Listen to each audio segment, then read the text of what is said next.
श्री कृष्ण कहते हैं, ईश्वर ने हमारे भाग्य में जो लिखा है उसे हमसे कोई छीन नहीं सकता। लेकिन अगर हमें अपने ईश्वर पर सच्चा भरोसा है तो हमें वो भी मिल सकता है जो हमारे भाग्य में नहीं लिखा होता। इंसान का मुश्किल वक्त उसके लिए एक दर्पण की तरह होता है जो हमारी क्षमताओं का दर्शन हमें करवाता है। वह दिन मत दिखाना श्री कृष्णा कि हमें खुद पर गुरूर हो जाए।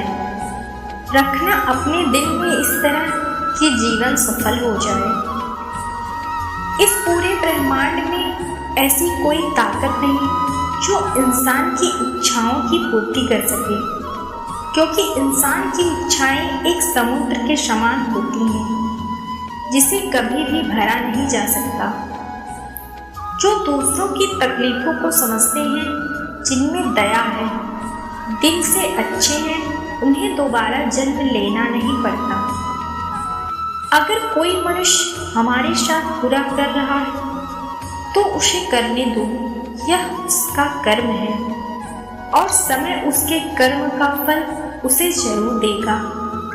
लेकिन हमें कभी भी किसी के साथ बुरा नहीं करना चाहिए, क्योंकि यही हमारा धर्म है। दुष्ट लोग अगर समझाने मात्र से समझ जाते तो यकीन मानो महाभारत कभी नहीं होता। श्री कृष्ण कभी भी हमारा हाल नहीं पूछते, पर वो हमारी सब खबर रखते। श्री कृष्ण अपने सच्चे भक्तों पे हर घड़ी नजर रखते हैं। जो हुआ वह अच्छा हुआ, जो हो रहा है वह अच्छा हो रहा है, जो होगा वह भी अच्छा होगा। तुम भूत का पश्चाताप न करो, भविष्य की चिंता न करो, वर्तमान में जियो। अगर आप जीवन में असफल होते हैं तो आपको दोबारा प्रयास करने में कभी नहीं घबराना चाहिए, क्योंकि जब आप दोबारा प्रयास करते हैं तो आपकी शुरुआत सुनने से नहीं बल्कि आपके अनुभव से होती है। जिंदगी में सदैव अवसरों का आनंद लेना चाहिए, लेकिन किसी के भरोसे को तोड़कर नहीं। इस संसार में मनुष्य किसी भी रूप में बड़ा नहीं होता, बल्कि मनुष्य के पीछे जो ताकत खड़ी होती है वो ज्यादा बड़ी होती है। मनुष्य अपने सच्चे हृदय से जो दान दे सकता है वह अपने हाथों से नहीं दे सकता। और मौन रहकर हम जो कह सकते हैं वह हम अपने शब्दों से नहीं कह सकते। अंतकाल में जो मनुष्य मेरा स्मरण करते हुए देह त्याग करता है वह मेरी शरण में आता है। इसलिए मनुष्य को चाहिए कि अंतकाल में मेरा चिंतन करें। जिस व्यक्ति के पास संतुष्टि नहीं है उसे कितना भी मिल जाए वह असंतुष्ट ही रहेगा।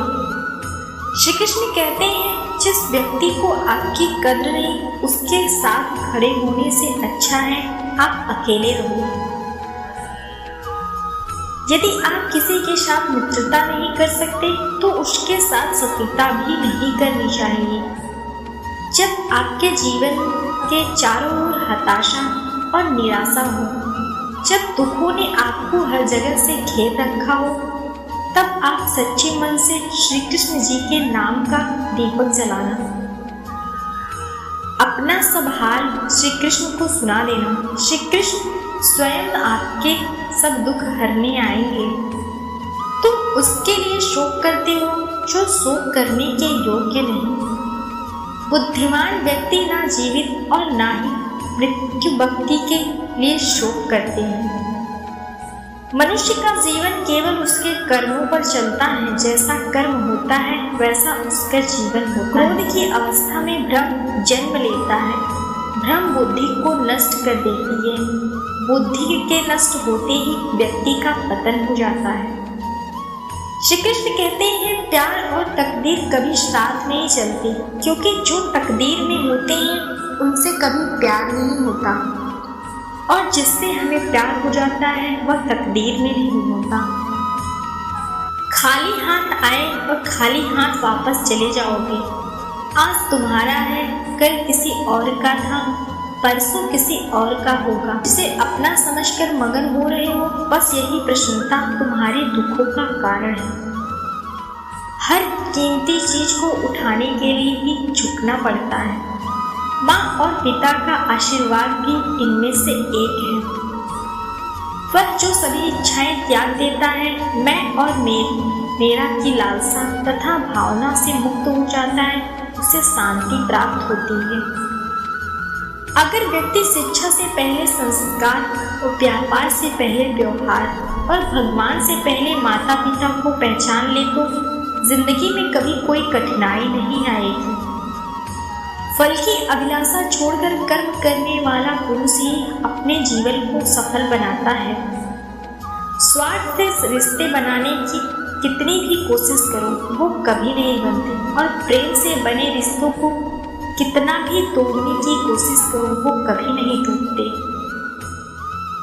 एक आदमी एक जंगल से जा रहा होता है।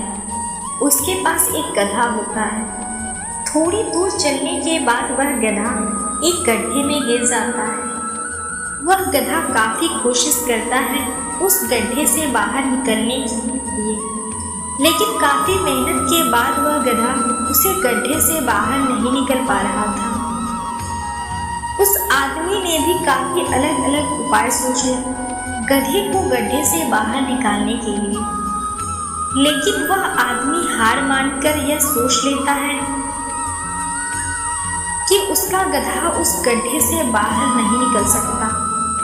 वह आदमी ज्यादा सोच नहीं पाता है और यह विचार बनाता है कि इस गधे को अब इसी गड्ढे में दफन कर देना चाहिए, ताकि इसे कोई जानवर मारकर खा न ले। आदमी को थोड़ी ही दूर मिट्टी का ढेर दिखाई देता और वह मिट्टी के ढेर से मिट्टी लाकर उस गधे के ऊपर डालता है। लेकिन कमाल की बात यह होती है कि गधा दफन होने के बजाय मिट्टी के सहारे ऊपर आने लगता है। यह देखकर वह आदमी खुश होता है और सोचता है कि मैं तो इसे दफन करने वाला था, अब अगर मैं इसे गड्ढे को भी भर दूं तो मेरा गधा ऊपर आ जाएगा। इसी प्रकार वह आदमी उस गड्ढे में मिट्टी डालता है और गधा ऊपर आ जाता है। दोस्तों, इसी तरह जब हमारे जीवन में भी कई दिक्कत या परेशानी आती है तो हमें सिर्फ अपने दिमाग में ही सोचते रहते हैं कि इस प्रॉब्लम को कैसे सॉल्व करें, और दिमाग में ही सोच लेते हैं कि ये प्रॉब्लम सॉल्व नहीं होगा और उसे छोड़ देते हैं। हमें उस प्रॉब्लम के लिए एक्शन लेना होगा, और जब हम उसे एक्चुअल में करने जाएंगे तो हमें और भी सारे आइडियाज आने लगेंगे कि कैसे करें, और वह एकदम आसानी से हो जाएगा। उम्मीद करती हूँ इस कहानी से आपको अच्छी सीख मिली होगी, और अगर आप किसी प्रॉब्लम में हैं तो सिर्फ सोचिए मत, उस पर एक्शन लीजिए, और जितना आप उस प्रॉब्लम के बारे में सोच रहे हैं कठिन होगा, जब आप करने जाएंगे तो वह एकदम सरल हो जाएगा। उम्मीद है आपको वीडियो पसंद आई होगी, तो वीडियो को लाइक करें और चैनल को सब्सक्राइब करना ना भूलें। मिलते हैं अगले वीडियो में। जय श्री कृष्ण।